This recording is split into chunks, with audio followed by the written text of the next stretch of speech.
Hi, welcome back to the YouTube channel. This is Jansen from VMO, and today I'm taking a look at the Akios Nitron XP F-15. Now, it's a stunning looking reel. Cosmetically, it's really pleasing on the eye.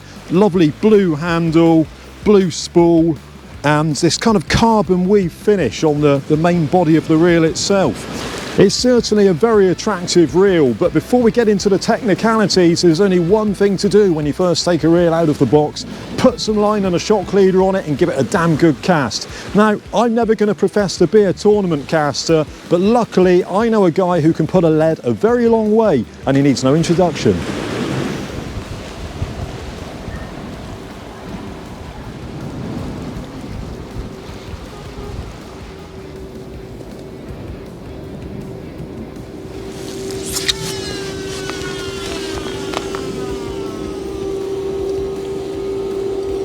So for those of you who are interested in what's going on inside the reel and why this is an improvement on the original F-15, well, the main thing is the addition of a quadro magnetic braking system. Now, I actually took the reel apart yesterday and had a look.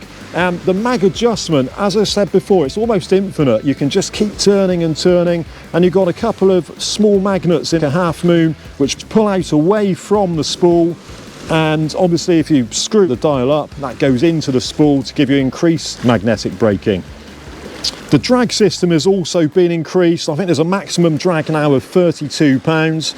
You've also got a really nice EVA ball power handle. Now, it's easy to get hold of. It's just a nice big grippy handle that even if you've got cold and wet hands, it's easy to get on with. Now, the stated capacity of the reel is 330 yards of 15-pound line or 285 of 20. And I'd say that's pretty accurate. When Dean was casting, there wasn't a lot of line left. We both thought that his leads were probably going around 200 yards. And if you're interested in the weight of the reel, this one comes in at 440 grams, which is pretty much the norm for a reel of this type.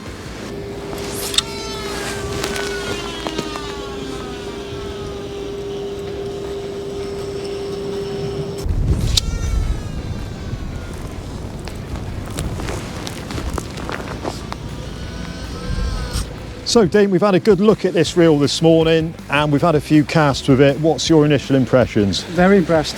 It reminds me of like a tournament caster reel. Very low down, very easy to get your thumb round. Casts a dream. Nice slim spool. Reminds me of like a Fathom 15. Very low down. Really nice looking reel. Yeah. Especially if you're a tackle tap. Considering it's straight out of the box, how do you think it casts compared to a tournament reel?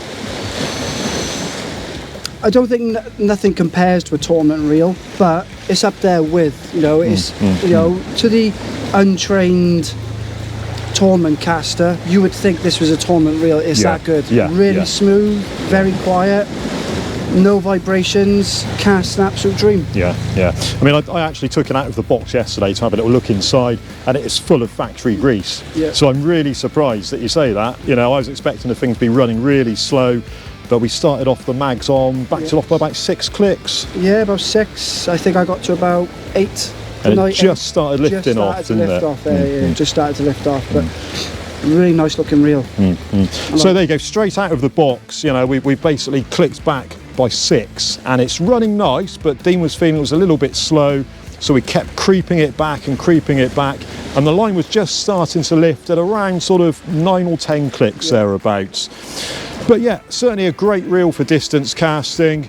Obviously we're not fishing today, we're just giving this reel a little blast, so we can't really test the gears, but it certainly feels solid. Everything about this reel is industrial.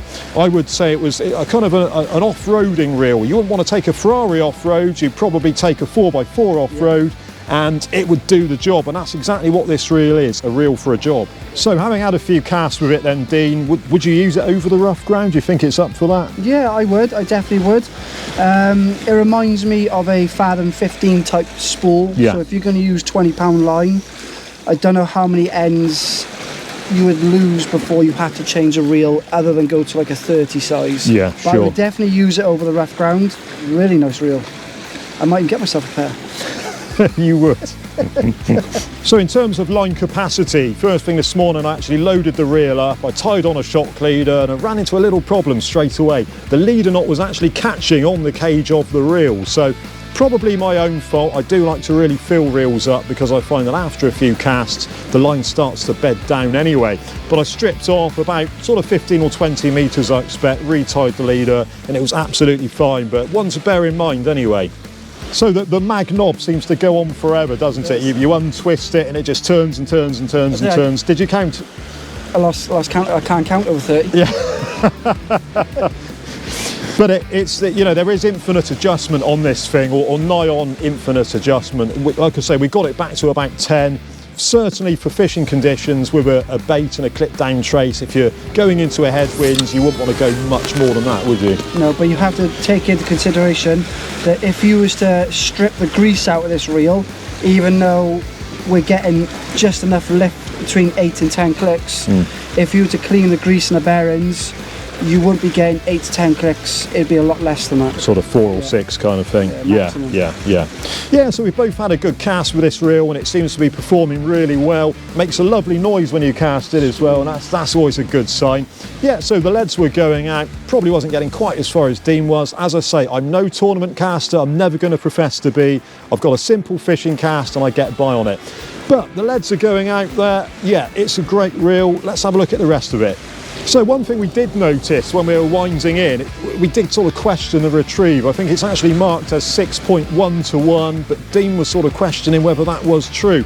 And I think what's actually happening is the handle here is a little bit shorter than perhaps on a pen casting special or a fathom. You know, that's no bad thing because it's a good solid handle, and I think if you were to increase the length of the handle, you're putting more strain on the gearing, which is unnecessary. Well, that's probably just about right, really. Yeah. So Dean, one thing we both look for in a reel is a really good ratchet, okay? And I've got to say, I'm just going to hold that up to my mic, and that's what you want to be hearing, isn't it? Oh, nice and crisp. That's something I haven't heard for a while. Yeah, tell me about it. No, a good crisp ratchet that you can hear. You know, if you're fishing close to the water and there's a big sea breaking around you, then, you know, you've got to be able to hear it over the top of that. And this certainly ticks that box. So, Dean, it's fair to say we're both really impressed with this reel. How many marks out of 10 would you give it? I would say a 9 out of 10. 9? Because there's always room for improvement. Absolutely, I totally agree. That's a really high mark, actually. So that was a tackle talk on the Akios Nitron F-15XP. Fantastic reel. Dean gives it a strong 9 out of 10. It also comes with this neoprene bag, and you can pick yours up today at veals.co.uk.